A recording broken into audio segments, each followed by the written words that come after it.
আকাশবাণী কলকাতা। স্থানীয় সংবাদ পড়ছে প্রিয়া বিশ্বকর্মা। প্রথমে বিশেষ বিশেষ খবর। আজ বিজয়া দশমী। দেবী উমার এবার কৈলাসে ফেরার পালা। মণ্ডপে মণ্ডপে চলছে মা দুর্গার বরণের প্রস্তুতি। রাষ্ট্রপতি এবং প্রধানমন্ত্রী বিজয়া দশমী উপলক্ষে সকলকে শুভেচ্ছা জানিয়েছেন। শহর ও জেলার নদীর ঘাটগুলিতে প্রতিমা নিরঞ্জনের জন্য প্রশাসনের তরফে যাবতীয় ব্যবস্থা নেওয়া হয়েছে। এর প্রেক্ষিতে 5ই অক্টোবর পর্যন্ত নিয়ন্ত্রণ করা হচ্ছে চক্ররেল চলাচল। কেন্দ্রীয় মন্ত্রিসভা 2026-27 বিপণন মরশুমে রবি শস্যের ন্যূনতম সহায়ক মূল্য বৃদ্ধির সিদ্ধান্ত নিয়েছে। দেশের অন্যান্য অংশের সঙ্গে আজ এই রাজ্যেও জাতির জনক মহাত্মা গান্ধীর 156তম জন্মবার্ষিকী নানা অনুষ্ঠানের মধ্যে দিয়ে উদযাপিত হচ্ছে। নিম্নচাপের প্রভাবে দক্ষিণবঙ্গের উপকূলীয় জেলা এবং উত্তরবঙ্গে বৃষ্টির পরিমাণ বাড়বে। আসছে বিস্তারিত খবরে। আজ বিজয়া দশমী। দেখতে দেখতে বাঙালির প্রাণের উৎসব অন্তিম লগ্নে এসে উপস্থিত। দেবী উমা এবার ফিরে যাবেন কৈলাসে। বিদায় বেলায় তাই আকাশে বাতাসে বিষাদের সুর। মণ্ডপে মণ্ডপে চলছে দেবী বরণের প্রস্তুতি।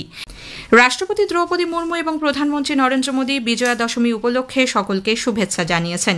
এদিকে গতরাতে কলকাতা সহ সংলগ্ন এলাকায় 2-1 পশলা বৃষ্টি হলেও উৎসাহে ভাটা পড়েনি মানুষের। শহর থেকে জেলা মণ্ডপে মণ্ডপে ছিল জনপ্লাবন। অন্যদিকে গঙ্গার ঘাটগুলিতে আজ থেকে প্রতিমা নিরঞ্জন শুরু হচ্ছে। যে কোনো রকম অপ্রীতিকর ঘটনা এড়াতে প্রশাসনের তরফে যাবতীয় ব্যবস্থা নেওয়া হয়েছে। বাবুঘাট, দইঘাট, বিচালি ঘাট, জাজেশ ঘাট, বাগবাজার সহ শহরের বিভিন্ন গঙ্গার ঘাটগুলিতে নিরঞ্জন সুষ্ঠুভাবে সম্পন্ন করতে মোতায়েন করা হয়েছে বহু সংখ্যক পুলিশ কর্মী। রিভার ট্রাফিক পুলিশ গঙ্গাপক্ষ থেকে নজরদারি চালাবে।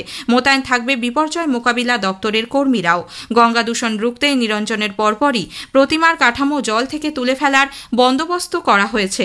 সক্রিয় কলকাতা পুরসভাও যাবতীয় প্রস্তুতি খতিয়ে দেখতে পুর ও নগর উন্নয়ন মন্ত্রী মেয়র ফিরহাদ হাকিম গতকাল বাজে কদমতলা ঘাট পরিদর্শন করেন। কলকাতায় ভারী বৃষ্টির আশঙ্কার প্রেক্ষিতে মেয়র গতকাল পুরসভার সব বিভাগের উচ্চপদস্থ আধিকারিকদের নিয়ে বৈঠক করেন। পরে সাংবাদিকদের তিনি বলেন, বিদ্যুৎস্পৃষ্ট হয়ে মৃত্যুর ঘটনার পুনরাবৃত্তি যাতে না হয় সেজন্য পুজো কমিটিগুলিকে বিশেষভাবে সতর্ক থাকতে বলা হয়েছে। অন্যদিকে নিরঞ্জন পর্ব সুষ্ঠুভাবে সম্পন্ন করতে যাবতীয় সতর্কতামূলক ব্যবস্থা নেওয়ার জন্য রাজ্য সরকার জেলা প্রশাসনকে নির্দেশ দিয়েছে। নদীর ঘাটগুলিতে পর্যাপ্ত আলোর পাশাপাশি বিপর্যয় ব্যবস্থাপনা দপ্তরের কর্মী এবং ডুবুরি নিয়োগের কথাও বলা হয়েছে। রাজ্য প্রশাসনের অনুরোধে প্রতিমা নিরঞ্জনের জন্য আজ থেকে 5ই অক্টোবর পর্যন্ত এবং লক্ষ্মী পুজোর জন্য 7 ও 8ই অক্টোবর পূর্ব রেলের শিয়ালদা ডিভিশন চক্ররেল চলাচল নিয়ন্ত্রণ করবে। এই সময় শিয়ালদা বিবাদীবাগ বারুইপুর লোকাল বাতিল থাকছে। ঘুরপথে চলার পাশাপাশি যাত্রাপথ সংক্ষিপ্ত করা হচ্ছে বেশ কয়েকটি ট্রেনের। অনুকূল আবহাওয়া থাকায় এবার পদ্মফুল বেশি হলেও পূর্ব মেদিনীপুরের পাঁশকুড়া ফুলবাজারে রাজ্যের একমাত্র ফুল সংরক্ষণের হিমঘরটি চলতি পুজোর মরশুমে চালু না হওয়ায় প্রচুর ফুল নষ্ট হয়েছে বলে সারা বাংলা ফুলচাষী ও ফুল ব্যবসায়ী সমিতি অভিযোগ করেছে। সমিতির সাধারণ সম্পাদক নারায়ণ চন্দ্র নায়েক জানান, লকডাউনের সময় হিমঘরের বাইরের যন্ত্রাংশ চুরি হয়ে যাওয়ার কারণে সেটি বন্ধ রয়েছে। কয়েক মাস আগে টেন্ডারের কাজ হলেও এখনও হিমঘর না খোলায় ফুলচাষী ও ব্যবসায়ীরা ক্ষতির সম্মুখীন হলেন বলে তিনি জানান। শারদীয় দুর্গোৎসবের দিনগুলিতে মেট্রো রেল পঞ্চমী থেকে অষ্টমী পর্যন্ত বিভিন্ন করিডোরে 35.5 লক্ষের বেশি যাত্রী বহন করেছে। শুধুমাত্র ব্লু লাইনে শহীদ ক্ষুদিরাম থেকে দক্ষিণেশ্বর পর্যন্ত অংশে অষ্টমীর দিন 6,37,000 যাত্রী যাতায়াত করেছেন। কেন্দ্রীয় মন্ত্রিসভা 2026-27 বিপণন মরশুমে রবি শস্যের ন্যূনতম সহায়ক মূল্য এমএসপি বৃদ্ধির সিদ্ধান্ত নিয়েছে। এর ফলে মুসুর ডালের ওপর কুইন্টাল প্রতি 300 টাকা এমএসপি বৃদ্ধি পাবে। সর্ষের ন্যূনতম সহায়ক মূল্য 250 টাকা বৃদ্ধি পেয়েছে। ডালের উৎপাদন বৃদ্ধি এবং ডালের ক্ষেত্রে স্বনির্ভরতা অর্জনের লক্ষ্যে আত্মনির্ভরতা মিশনও অনুমোদিত হয়েছে। এই প্রকল্পের জন্য আগামী 6 বছরে সরকারের 11,440 কোটি টাকা খরচ হবে। কেন্দ্রীয় মন্ত্রিসভা দেশের 57টি নতুন কেন্দ্রীয় বিদ্যালয় খোলার ক্ষেত্রেও ছাড়পত্র দিয়েছে। কেন্দ্রীয় মন্ত্রিসভা সরকারি কর্মচারী ও পেনশনভোগীদের জন্য আরও 3% মহার্ঘ ভাতা ঘোষণা করেছে। চলতি বছরের 1 জুলাই থেকে এই সিদ্ধান্ত কার্যকর হওয়ায় তাঁরা এখন 58% হারে ডিএ পাবেন। নতুন দিল্লিতে গতকাল মন্ত্রিসভার বৈঠকের পর তথ্য ও সম্প্রচার মন্ত্রী অশ্বিনী বৈষ্ণব সাংবাদিকদের বলেন, এর ফলে 49 লক্ষেরও বেশি কেন্দ্রীয় সরকারি কর্মচারী এবং প্রায় 69 লক্ষ পেনশনভোগী উপকৃত হবেন। কেন্দ্রীয় সরকারের ডিএ ঘোষণার পরই রাজ্য সরকারি কর্মচারীদের মধ্যে তীব্র প্রতিক্রিয়ার সৃষ্টি হয়েছে। রাজ্য সরকার কর্মচারীদের প্রাপ্য মহার্ঘ ভাতা থেকে বঞ্চিত করছে বলে কর্মচারী সংগঠন সংগ্রামী যৌথ মঞ্চের আহ্বায়ক ভাস্কর ঘোষ অভিযোগ করেছেন। রাজ্য কোঅর্ডিনেশন কমিটি অবিলম্বে ডিএ পার্থক্য মেটানোর দাবি জানিয়েছে। কমিটির সাধারণ সম্পাদক বিশ্বজিৎ গুপ্ত চৌধুরী আকাশবাণীকে জানিয়েছেন, ডিএর এই ফারাকের কারণে ক্ষতিগ্রস্ত হচ্ছেন বহু সরকারি কর্মচারী ও পেনশনভোগী। রাজ্য সরকার কর্মচারী অবসরপ্রাপ্তদের অর্থ প্রদানের ক্ষেত্রে নানান টালবাহানা করছেন, অথচ বিভিন্ন ক্লাব উৎসবের জন্য বিপুল পরিমাণে অর্থ ব্যয় করছেন। মহামান্য আদালত যে নির্দেশ দিয়েছেন রাজ্য সরকারি কর্মচারীদের মহার্ঘ ভাতার বিষয়ে 25% এরিয়ার প্রদানের নির্দেশ দিয়েছিলেন, রাজ্য সরকার সেটাও অবমাননা করেছেন, সেই অর্থ প্রদান করেননি, নানান টালবাহানা করছে। স্থানীয় সংবাদ শুনছেন আকাশবাণী কলকাতা কেন্দ্র থেকে। দেশের অন্যান্য অংশের সঙ্গে আজ এই রাজ্যেও জাতির জনক মহাত্মা গান্ধীর 156তম জন্মবার্ষিকী নানা অনুষ্ঠানের মধ্যে দিয়ে উদযাপিত হচ্ছে। দিনটি আন্তর্জাতিক অহিংসা দিবস হিসেবেও পালিত হয়ে থাকে। দেশকে পরাধীনতার শৃঙ্খল থেকে মুক্ত করতে ইংরেজ শাসনের বিরুদ্ধে গান্ধীজির কঠোর সংগ্রাম দেশবাসীকে আজও উদ্বুদ্ধ করে। রাজ্যপাল ড সিভি আনন্দ বোস কলকাতার মেয়র রোডে মহাত্মা গান্ধীর মূর্তিতে মালা দিয়ে শ্রদ্ধা জানাবেন। সচিবালয়, নবান্ন এবং বিধানসভা ভবনেও দিনটি যথাযোগ্য মর্যাদায় পালিত হবে। প্রধানমন্ত্রী নরেন্দ্র মোদী বলেছেন, জন্মলাভের পর থেকেই রাষ্ট্রীয় স্বয়ংসেবক সংঘ আরএসএস দেশভক্তি এবং জনসেবার সমার্থক হয়ে উঠেছে।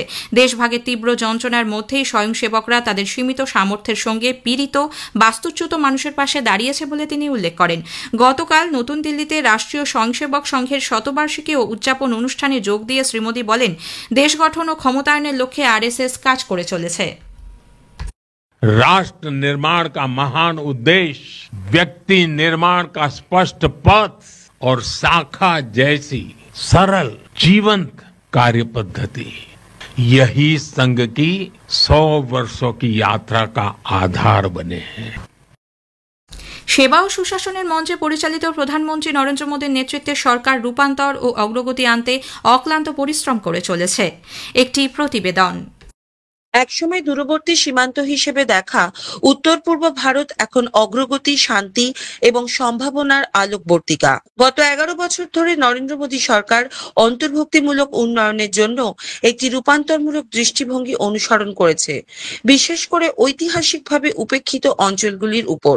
এর মধ্যে উত্তর পূর্বাঞ্চলের অভূতপূর্ব বৃদ্ধি এবং জাতীয় মূলধারার সঙ্গীত। গত 23শে মার্চ নতুন দিল্লির রাইজিং নর্থ ইস্ট ইনভেস্টার্স সামিটে বক্তৃতা দেওয়ার সময় প্রধানমন্ত্রী নরেন্দ্র মোদী একটি বিকশিত ভারত অর্জনে পূর্ব ভারতের গুরুত্বপূর্ণ ভূমিকার উপর জোর দিয়েছিলেন। साथियों, विकसित भारत के निर्माण के लिए पूर्वी भारत का विकसित होना बहुत जरूरी है और नॉर्थ ईस्ट पूर्वी भारत का सबसे अहम अंग है। हमारे लिए इसका मतलब सिर्फ एक दिशा नहीं है, हमारे लिए इसका मतलब है empower, act, strengthen and transform. पूर्वी भारत के लिए यही हमारी सरकार की नीति है। নরেন্দ্র মোদী সরকার লুক ইস্ট নীতিকে অ্যাক্ট ইস্ট নীতিতে রূপান্তরিত করেছে। এখন তাদের নীতি হলো act first for north east. ভারতের ইতিহাসের প্রান্তিক অবস্থান থেকে উত্তর পূর্ব ভারত দ্রুত দেশের প্রবৃদ্ধির অন্যতম চালিকা শক্তি হয়ে উঠছে। কাশফিন নাহার, আকাশবাণী সংবাদ, কলকাতা। পশ্চিম মধ্য বঙ্গোপসাগরের ওপর তৈরি গভীর নিম্নচাপটি অতি গভীর নিম্নচাপে পরিণত হয়ে ধীরে ধীরে উত্তর উত্তর পশ্চিমে অগ্রসর হচ্ছে। এর ফলে আজ দক্ষিণবঙ্গের উপকূলীয় জেলাগুলিতে বৃষ্টির পরিমাণ বাড়বে। 30 থেকে 40 কিলোমিটার বেগে দমকা হাওয়া বয়ে যেতে পারে। আজ থেকে উত্তরবঙ্গেও বৃষ্টি বাড়বে বলে জানিয়েছেন আবহাওয়া দপ্তরের পূর্বাঞ্চলীয় প্রধান হবিবুর রহমান বিশ্বাস। মৎস্যজীবীদের আগামীকাল পর্যন্ত সমুদ্রে যেতে নিষেধ করা হয়েছে। শেষ করার আগে স্থানীয় সংবাদের বিশেষ কিছু অংশ আরও একবার। আজ বিজয়া দশমী। দেবী উমার এবার কৈলাসে ফেরা ফেরার বেলা। মণ্ডপে মণ্ডপে চলছে মা দুর্গার বরণের প্রস্তুতি। শহর ও জেলার নদীর ঘাটগুলিতে প্রতিমা নিরঞ্জনের জন্য প্রশাসনের তরফে যাবতীয় ব্যবস্থা নেওয়া হয়েছে। স্থানীয় সংবাদ শেষ হল। আকাশবাণী খবর পড়ছি রক্তিম ভট্টাচার্য। আজকের বিশেষ বিশেষ খবর। কেন্দ্রীয় মন্ত্রিসভার অর্থনৈতিক বিষয়ক কমিটি দেশজুড়ে 57টি নতুন কেন্দ্রীয় বিদ্যালয় খোলার সিদ্ধান্তে অনুমোদন দিয়েছে। দেশে উন্নত মানের শিক্ষা প্রসারে এই পদক্ষেপকে যুগান্তকারী বলে উল্লেখ প্রধানমন্ত্রী নরেন্দ্র মোদীর। উচ্চমানের ডিজিটাল শিক্ষার প্রসারে তথ্য প্রযুক্তি মন্ত্রী অশ্বিনী বৈষ্ণব আজ national institute of electronics and information টেকনোলজির ডিজিটাল ইউনিভার্সিটি প্ল্যাটফর্ম উদ্বোধন করবেন। কেন্দ্রীয় সরকারের আদি কর্মযোগী অভিযান কর্মসূচির অঙ্গ হিসেবে আজ দেশের 1 লক্ষ আদিবাসী অধ্যুষিত গ্রাম এবং নির্দিষ্ট অঞ্চল জুড়ে একটি বিশেষ গ্রাম সভা অনুষ্ঠিত হবে। দেশ জুড়ে আজ জাতির জনক মহাত্মা গান্ধীর 156তম জন্মবার্ষিকীতে তার প্রতি শ্রদ্ধা নিবেদন করা হচ্ছে। অশুভ শক্তির বিরুদ্ধে শুভ শক্তির জয়ের প্রতীক হিসেবে সারা দেশ জুড়ে আজ পালিত হবে দশেরা উৎসব। তামিলনাড়ুর গ্র্যান্ডমাস্টার পি ইনিয়ান 62তম জাতীয় দাবা চ্যাম্পিয়নশিপ জিতেছেন। আসছি বিস্তারিত খবরে। কেন্দ্রীয় মন্ত্রিসভার অর্থনৈতিক বিষয়ক কমিটি গতকাল দেশজুড়ে 57টি নতুন কেন্দ্রীয় বিদ্যালয় খোলার অনুমোদন দিয়েছে। এর জন্য 5,862 কোটি টাকারও বেশি ব্যয় হবে। শ্রী বৈষ্ণব বলেন, যেসব জেলায় কোনো কেন্দ্রীয় বিদ্যালয় নেই সেখানে 20টি কেন্দ্রীয় বিদ্যালয় খোলা হবে।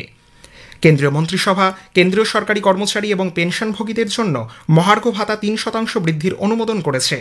এর ফলে প্রায় 49,20,000 কেন্দ্রীয় সরকারি কর্মচারী এবং 68,70,000 পেনশনভোগী উপকৃত হবেন।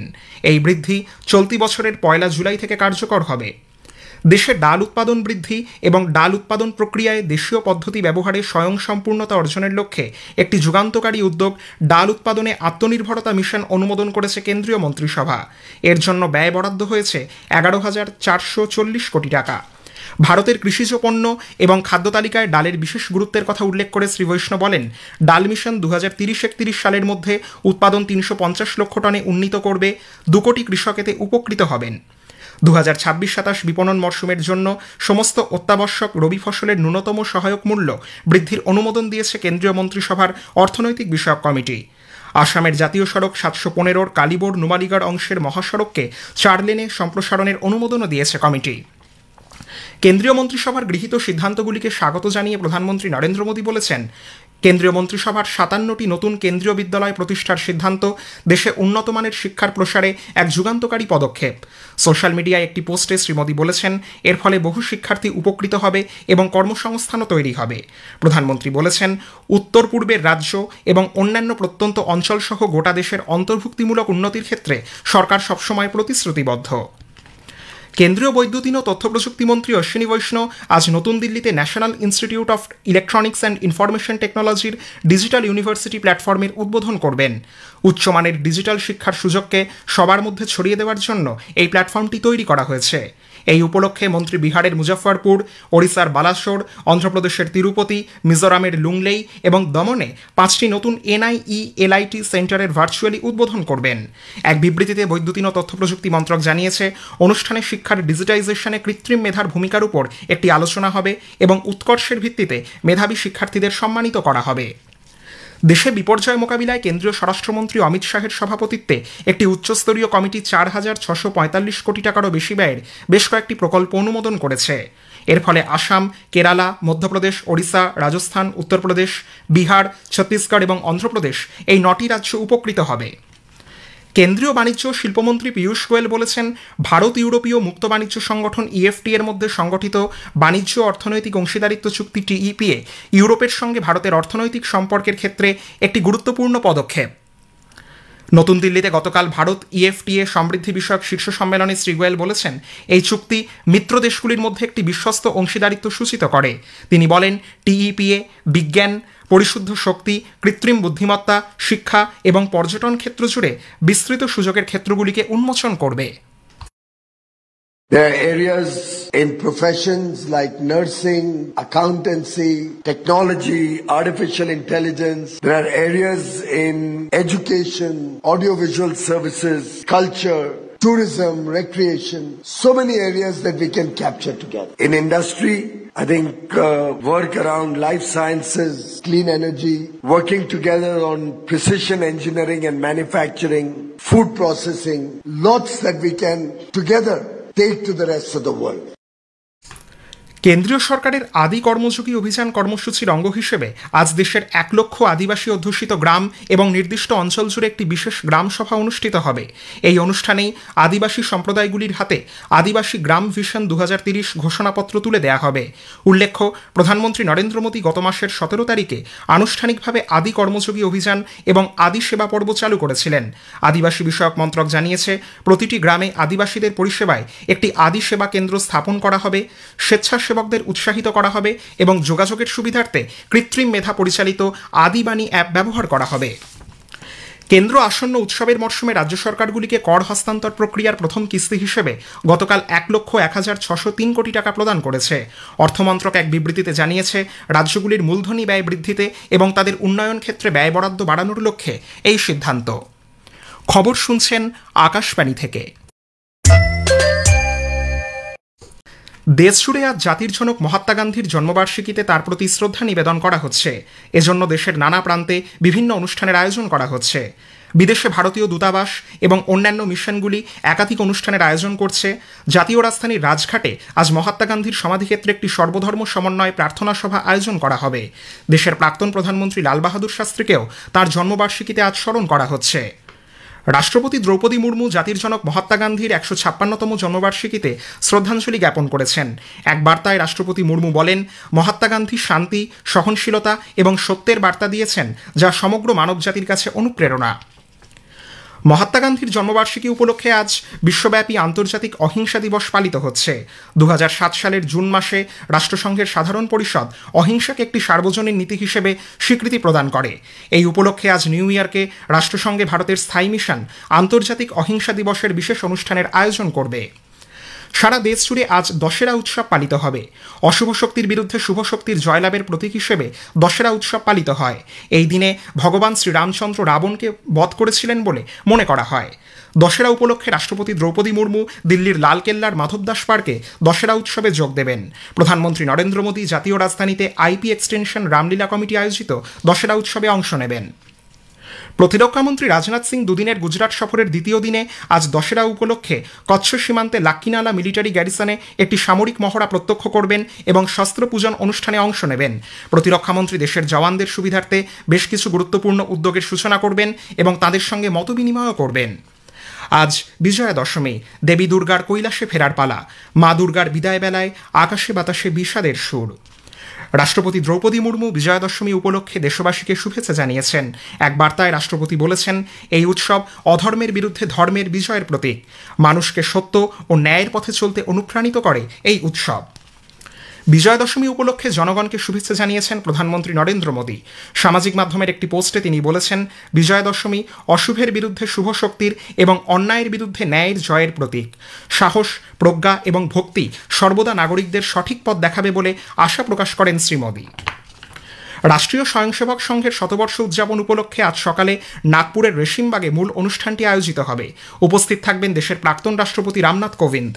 সরসংঘ চালক ডক্টর মোহন ভাগবত বিজয়া দশমী উপলক্ষে তার বক্তব্য পরিবেশন করবেন। অনুষ্ঠানে দেশ বিদেশের বহু বিশিষ্ট অতিথিকে আমন্ত্রণ জানানো হয়েছে। প্রায় 21,000 স্বয়ংসেবক উপস্থিত হবে বলে আশা করা হচ্ছে। বাংলাদেশে ডেঙ্গু পরিস্থিতি মারাত্মক আকার ধারণ করেছে। চলতি বছরের শুরু থেকে এখনো পর্যন্ত মৃতের সংখ্যা 200 ছাড়িয়ে গেছে। দেশের স্বাস্থ্য কর্তৃপক্ষ জানিয়েছে, ঢাকা এবং অন্যান্য প্রধান শহরগুলির হাসপাতালগুলি রোগী সামাল দিতে রীতিমতো বিপর্যস্ত হয়ে পড়ছে। এদিকে পাকিস্তানের রাজধানী ইসলামাবাদে একদিনে 52 জন নতুন করে ডেঙ্গুতে আক্রান্ত হয়েছেন। এর মধ্যে 33 জন গ্রামীণ এলাকা এবং 19 জন শহরাঞ্চলের বাসিন্দা। ইথিওপিয়ায় আমহারা অঞ্চলে গতকাল একটি নির্মীয়মান গির্জা ধসে পড়ে শিশু এবং বয়স্ক ব্যক্তিসহ কমপক্ষে 25 জনের মৃত্যু হয়েছে। আহত শতাধিক। মৃতের সংখ্যা আরও বাড়তে পারে বলে স্থানীয় কর্তৃপক্ষ আশঙ্কা করছে। দাবায় তামিলনাড়ুর গ্র্যান্ডমাস্টার পি ইনিয়ান গতকাল অন্ধ্রপ্রদেশের গুন্টুরে 62তম জাতীয় দাবা চ্যাম্পিয়নশিপ জিতেছেন। তিনি প্রতিযোগিতার 11টি রাউন্ডেই অপরাজিত থেকে 7টি ম্যাচে জয় পেয়ে এবং 4টি ম্যাচে ড্র করে শিরোপা জিতেছেন। আহমেদাবাদের নরেন্দ্র মোদী স্টেডিয়ামে আজ 2 ম্যাচের টেস্ট সিরিজের প্রথম টেস্টে ভারত ও ওয়েস্ট ইন্ডিজ মুখোমুখি হচ্ছে। খেলা শুরু হবে সকাল 9:30টায়। শেষ করার আগে খবরের বিশেষ কিছু অংশ আরও একবার।